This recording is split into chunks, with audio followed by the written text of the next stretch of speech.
At para lubos pa nating maunawaan ang kanilang relasyon at kung paano sila nagtulungan para sa bansang Pilipinas, atin pong tawagin ang kinatawan po ng Kingdom of Jesus Christ, si Sister Eleanor Cardona.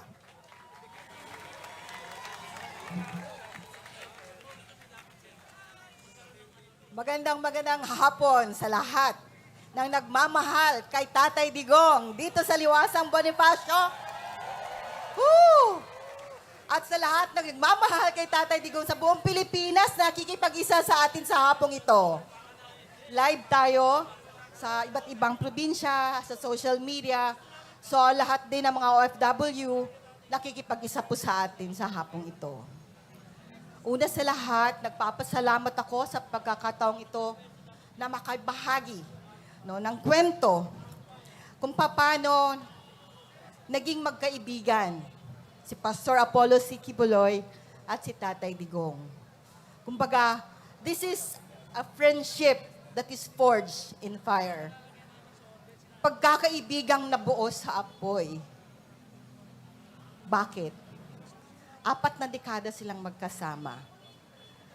Nagkita sila o nagkakakilala sila nung prosecutor pa lang si Tatay Digong in the 80s sa Davao City. At nag-uumpisa pa lang ang gawain ng Kingdom of Jesus Christ. Napakasimpleng buhay. Maliit pa ang kapilya, hindi pa rin kilala si Tatay. So ano ba yung klaseng pagkakaibigan meron sila? Hayaan yung babasahin ko ito. They are two ordinary people who work together in dangerous environment. And through the years, they develop a strong friendship forged in fire. The friends who support each other through difficult illness and situation. Bakit masasabi nating doon na buo ang kanilang pagkakaibigan? Sa kalagitnaan ng apoy, kapag subukan, kahirapan, kahit kamatayan. Noong 1980s, ang Davao City ay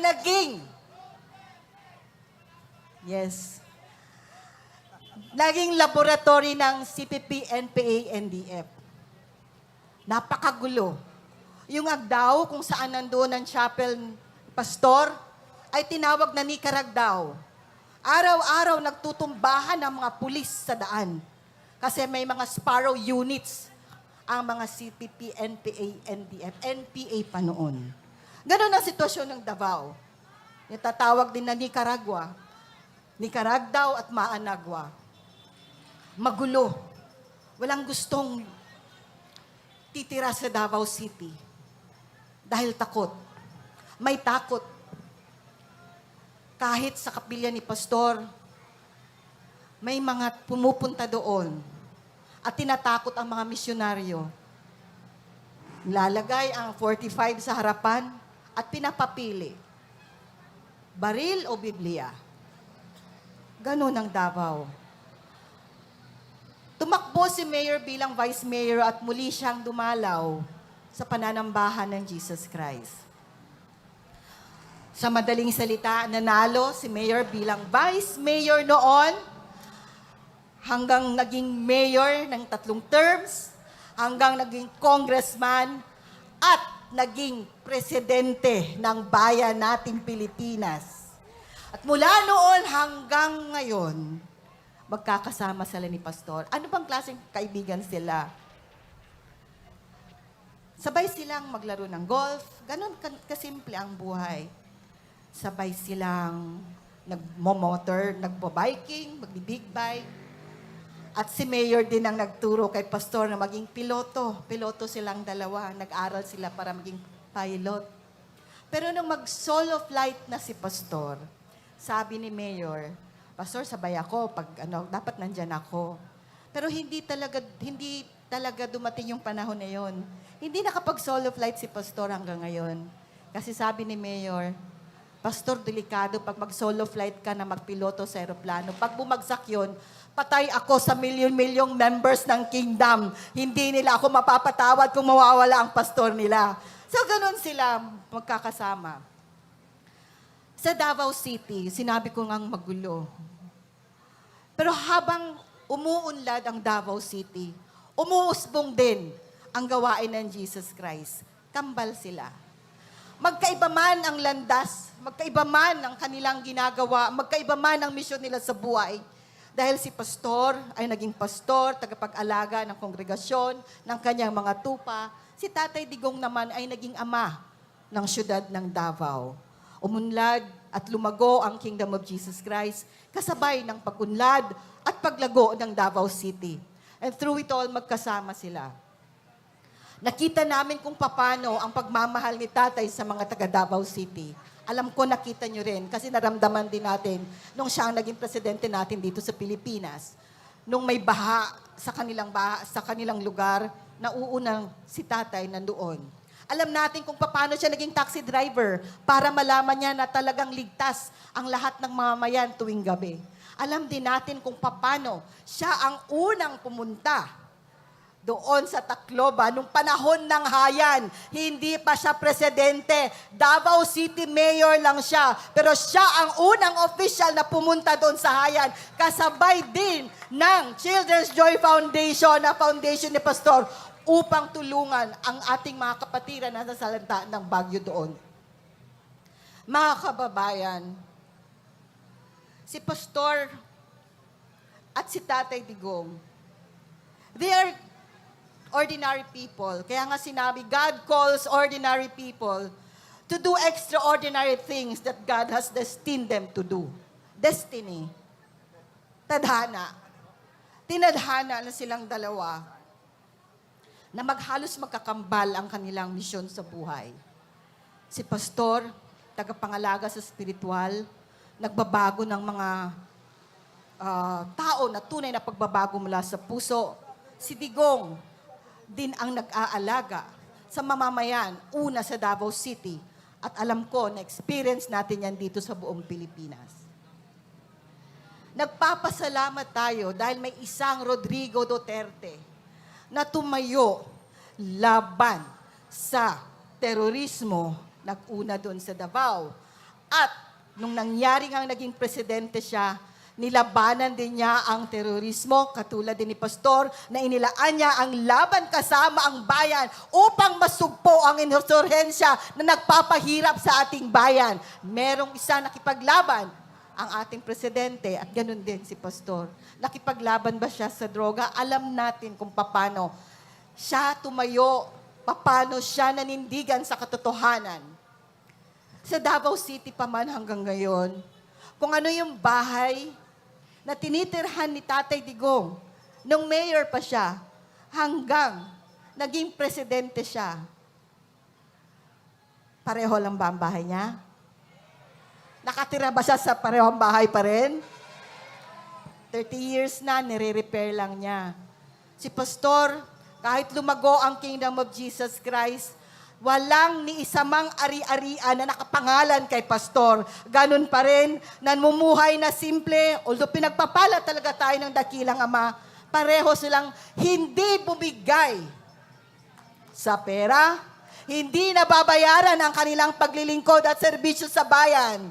Totoo sila na talagang tutunay na nagmamahal sa bayang Pilipinas. Si Tatay, noong may panahon na tinalikuran siya ng iba niyang mga kasamahan. Si Pastor, nilapitan niya, at tunay nga, kahit iniwan siya, nung tumatakbo siyang mayor or congressman, pero nung pumunta siya sa Kingdom of Jesus Christ, sinabi ni Pastor, Mayor, susuportahan ka namin. Anong nangyari?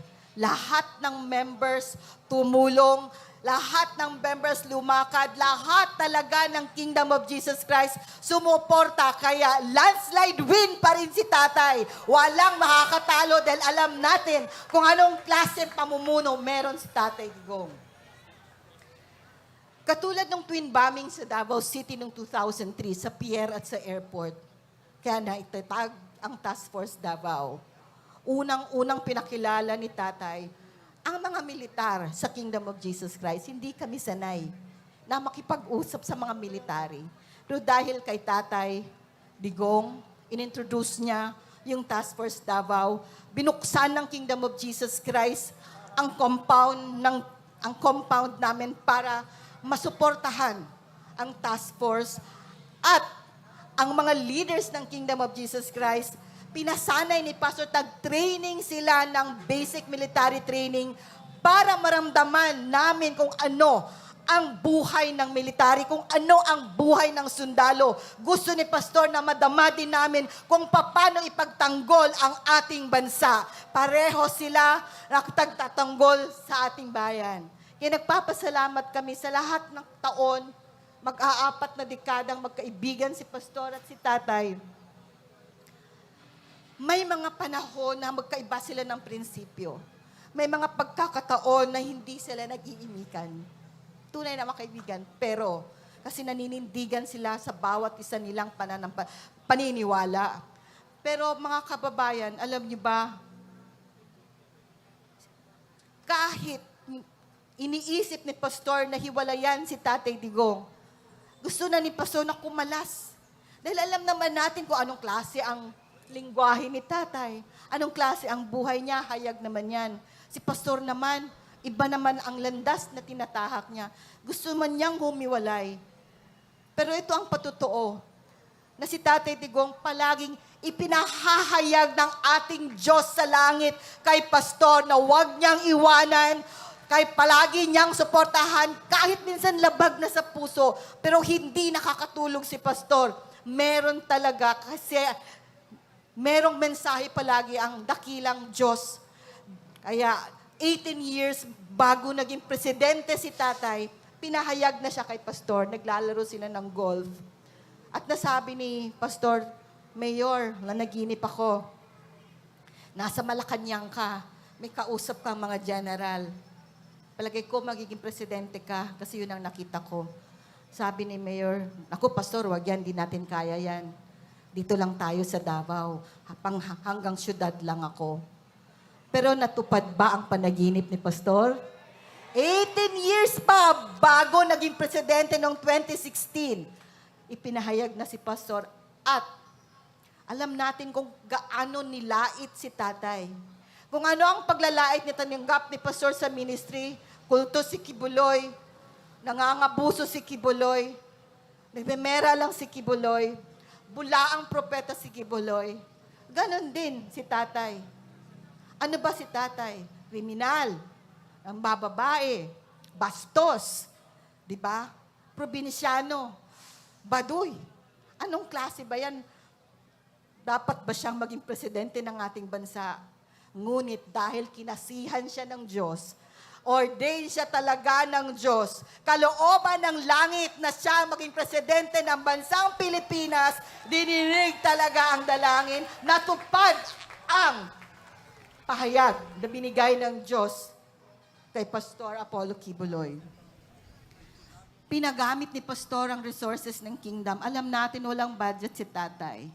Para marating niya at para makapagkampanya siya sa iba't ibang dako. Pinahiram ni Pastor ang chopper, pinahiram. Nung meeting the advances sa grandstand, magkasabay silang lumisan sa jet ni Pastor. Nandun kami lahat nung paalis na sila papuntang Luneta. At nung magbilangan na at tapos na ang eleksyon, saan si Tatay noon? Kapiling ni Pastor. Gabi na, tapos na ang botohan. Dumating si Tatay sa compound. Pastor, dito lang ako. Doon siya humuhugot ng lakas. Nakasama niya, alam niya ang kaibigan niya nandyan. Hindi siya iiwanan at nagpapasalamat siya. Nung gabing yon, nung nanalo na talaga si Tatay at kasama namin si Tatay na nagbunyi, nagpasalamat sa Diyos. Alam din natin ano ang nangyari pagkatapos niyan. Nung nakaupo na si Tatay, binigyan niya ng pagkakataon. Yung nasa kaliwa, hindi matanggap ni Pastor. Sinuportahan natin si Tatay Digong. Bakit pinapaupo niya yung kaliwa? Di ba kalaban natin yan? 3 taon silang magkahiwalay. 3 taon silang hindi nag-uusap. Hinayaan ni Pastor. So kahit may posisyon na si Tatay Digong, kahit minsan, hindi humingi ng pabor si Pastor. Kaya di ba sabi ni Tatay, my friendship ends where my loyalty to my country begins. Sabi din ng pastor, true. My friendship ends where my loyalty to the kingdom of Jesus Christ begins. Yun ang nangyari. Pero dahil merong plano ang dating ama sa langit, after 3 years, nakita natin kung paano trinabaho ni tatay ang Pilipinas, kung paano niya pinuksa ang masama, kung paano niya tayo binigyan ng tunay na katungkumpayan at tunay na kaligtasan mula sa kasamaan. Kaya hiniwalay muna si pastor. Pero after 3 years, nung last term na muli, magkasama sila ni tatay. Magkasama uli si pastor, ang kanilang mga pananaw para sa ating bansa, ang kanilang mga plano sa ating bansa. Nag-uusap silang magkaibigan. Ganon si pastor makisama, ganon din si Digong. Kahit sa kahirapan, kahit sa bingit ng kamatayan, walang iwanan. Iniwan ba tayo ni tatay? Hindi. Hanggang ngayon, nananatili ang kanyang pagmamahal sa bawat isa sa atin. Kahit nandun na siya sa Netherlands, tayo pa rin ang iniisip ni tatay. Kamakanan pa rin ng bayan ng kanyang iniisip. Ayaw niya tayong mag-isip para sa kanya. Sabi niya, di ba, don't worry, I'm okay. Ganon si tatay. Mga kababayan, sa panahong ito, alam ko nagdadalamhati tayo. Nung nakita namin ang nangyari sa Pilipinas, nasa Hong Kong pa kami, kasi last Sunday, magkakasama rin kami doon sa prayer rally din, prayer and worship din sa Hong Kong. Pinagbigyan din ni pastor si tatay na makadalaw sa ating mga kapatid na mga OFW. At alam niya kung ano ang mangyayari. Pero hindi siya tumakas. Kahit kami nag-iisip, sana wag na lang bumalik si tatay. Pero dahil tunay siyang Pilipino, tunay siyang nagmamahal sa bayan, bumalik siya. Na-witness natin, nakita, nasaksihan natin kung ano ang kadasan na ginawa nila sa Tatay Digong natin. Naalala namin at nanumbalik ang nangyari sa KOJC siege. Kung gaano kadami ang pulis na lumusob sa KOJC compound, yun din ang karaming pulis na humuli kay tatay. Si pastor, nag-iisa. Bakit libo-libo pulis talaga ang lulusob? Si tatay, nag-iisa. At alam natin may edad na. At may nag-iinda pang karamdaman. Bakit ganun kadami ang pulis na kukuha sa kanya ng sapilitan? Si pastor, dahil ganun silang kaibigan. Ang naramdaman ni pastor, dalamhati. Naramdaman ni pastor na parang noong namatay ang kanyang ina na pinakamamahal. Ganon nagdurugo ang puso ni pastor sa nangyari ngayon. Ginipit din si pastor. Ginipit din si tatay. Ang dalawang tao na nagbuwis ng kanilang buhay para sa kapakanan ng iba. Ang dalawang tao na nagsama ng 4 na dekada na nagbigay ng kanilang buhay, nagsilbi sa mga mamamayan. Ngayon, may edad na sila. Nasa twilight years na sila. Ito ang nangyari. Pareho pa rin sila. Pareho pa rin ang dinanas nila. Unang ginipit. At ngayon nasa piitan pa si pastor na walang hustisya. Sumunod din si tatay. Kinuha siya na labag. Alam natin lahat labag sa batas. Pareho din. Tadhana ba? Destiny ba yan ng parehong magkaibigan? Pero hanggang ngayon, alam natin na may Diyos sa langit. Kung paano kami, KOJC, niligtas ng 16-day siege, alam naming may milagro dahil alam natin na higit ang kapangyarihan ng ating dakilang Ama sa langit kaysa sino man tao na may kapangyarihan ngayon. Naniniwala ba kayo sa milagro? Naniniwala ba kayo na lahat ng dalangin natin na mataimtim ay didinggin ng Diyos natin? Nagkakaisa tayo. Yung kanta nga na ang bulong, lumaganap na. Ngayon may sigaw na. Ang sigaw natin, ibalik si Tatay Digong dito sa bansang Pilipinas. Ibalik si Tatay Digong dito sa ating mahal at kanyang pinakamamahal na bansa. Naniniwala ba kayo sa hustisya na nanggagaling sa langit? May korte sa langit. Dinidinig ng Diyos ang dalangin natin. Kung wala tayong hustisya dito, merong hustisya sa langit. Because God is a God of judgment and God is a God of justice. There is a Chinese proverb that says, the hottest fire produces the bravest men and leaders. Kung gaano kainit ng apoy, ganun din kamatibay ang taong kanyang nabibigay o nagagawa. So alam natin kung gaano katibay ang ating leader. Matibay ba si tatay? Nababali ba si tatay? Hindi. We will never bow down to tyranny. Hindi tayo masisiil. Dahil tayo ay Pilipino. We are Filipinos for nothing, di ba? We are not Filipinos for nothing. Nakita ng buong sanlibutan kung anong ginawa nila kay tatay.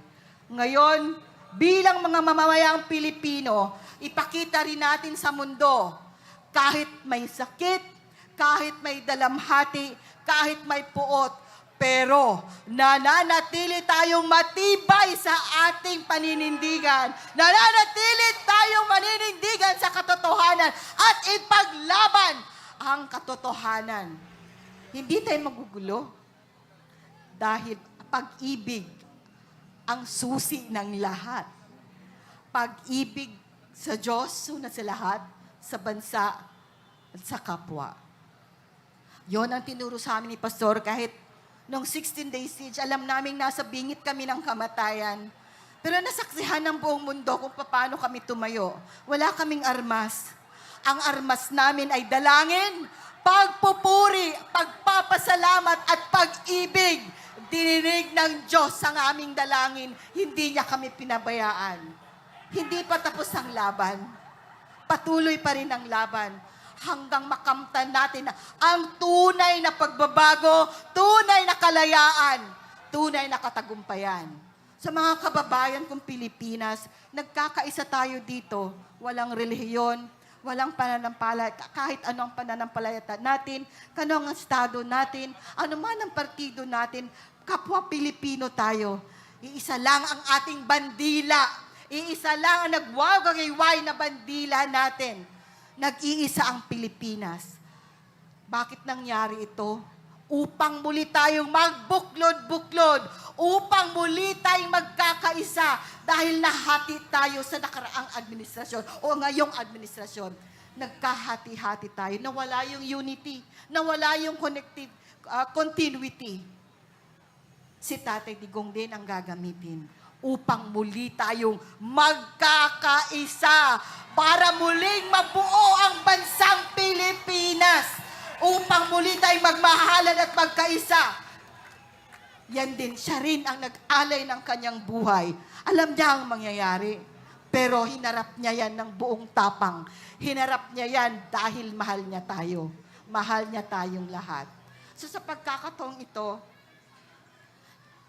lahat tayo, saan man tayo, anumang estado sa buhay meron tayo, alam natin na ang Diyos, iisa, at dinidinig niya ang taimtim na dalangin, ang taimtim na dalangin ng kanyang mga anak. Mananalangin ba tayo, mga kapatid? Mga kababayan? Itataas natin ang ating mga dalangin para kay Tatay Digong, para sa bansang Pilipinas, upang sa madalian, alam natin, tatanggapin natin ang kasagutan. Lahat ng naniniwala na didinggin ng Diyos ang ating dalangin sa hapong ito. Naniniwala ba kayo? Tingnan ko ang kamay ng naniniwala na ang Diyos sa langit hindi natutulog. Nakikita niya ang mga nangyayari at dinidinig niya ang dalangin ng kanyang mga anak.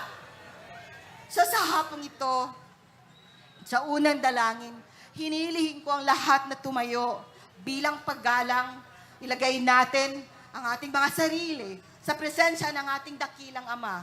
Dahil alam natin, kung tayo-tayo lang, wala tayong magagawa. Ngunit kung ang kasama natin, ang Diyos na makapangyarihan sa lahat, alam nating magtatagumpay tayo. Sinasabi nga, if God be for us, who can be against us? Are we in the side of God? Lahat na nasa Diyos, ang pananampalataya sa lahat ng Diyos, ang ating pag-asa, siya ang magbibigay. So magkaisa po tayong manalangin. Sabayan po ako.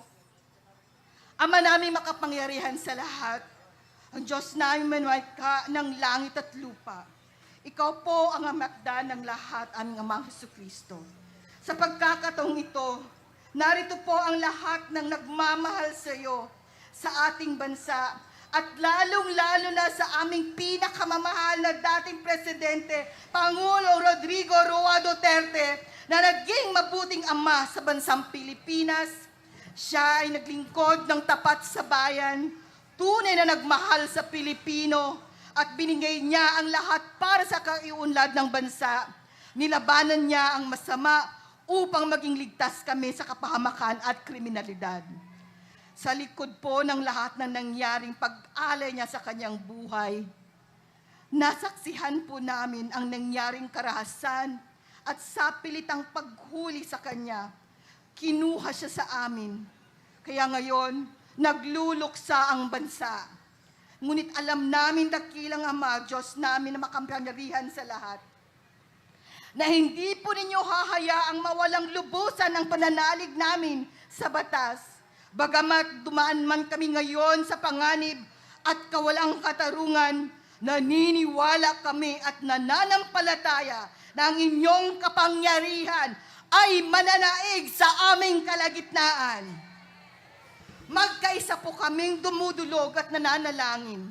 Naiunat niyo po ang inyong makapangyarihang kamay upang hipuin at proteksyonan at panatalihing nasa mabuting kalagayan at kalusugan sa pangangatawan ang aming mahal na Tatay Digong na nag-iisa ngayon sa Hague, Netherlands sa kamay ng mga banyaga. Nananampalataya kami na makakamit niya at namin ang agarang hustisya at tunay na kalayaan at higit sa lahat, makakauwi siya na bansa at muli namin siyang makakasama at makakapiling. Diyos namin makapangyarihan sa lahat, sampu ng kanyang mahal sa buhay. Dinadalangin namin na bigyan mo po sila ng kalakasan, magiging matatag po sila sa kanilang dinaranas sa matinding kapagsubukan ngayon. Ingatan mo po si VP Sara, si Mayor Baste, si Congressman Pulong at kanilang mga pamilya at mga anak, at maging si Veronica Kitty Duterte at lahat ng mahal nila sa buhay at ang lahat po na nakapaligid sa kanila na mananatili po silang paglingkuran tunay. Naniniwala kaming dininig niyo po, Ama, ang aming dalangin at tanggap na namin ang kasagutan at milagro. Bagamat may kirot ang aming puso, nananatili kaming mahinahon sa gitna ng unos, sa gitna ng bagyo, dahil alam naming ililigtas mo kami sa kapahamakan mula sa kamay ng kasamaan at kadiliman. At muling masisilayan namin ang pagbubukang liwayway sa tunay na bagong Pilipinas. Sa inyo po ang lakas at sa iyo po nanggagaling ang mga milagro at himala. At alam namin ang inyo pong sakdal na kapangyarihan, ang inyo pong sakdal na kalooban, ang siyang masusunod sa bansang Pilipinas. At maingat po naming binabalik ang lahat ng kapurihan, lahat ng kapasalamatan, lahat ng kulalatian sa iyong dakilang pangalan, aming Jesucristo. Amen. Muli, purihin, pasalamatan natin ang ating dakilang Ama. Pwede bang bigyan natin siyang malakas na palakpak na parang nandito na si Tatay Digong? Woo!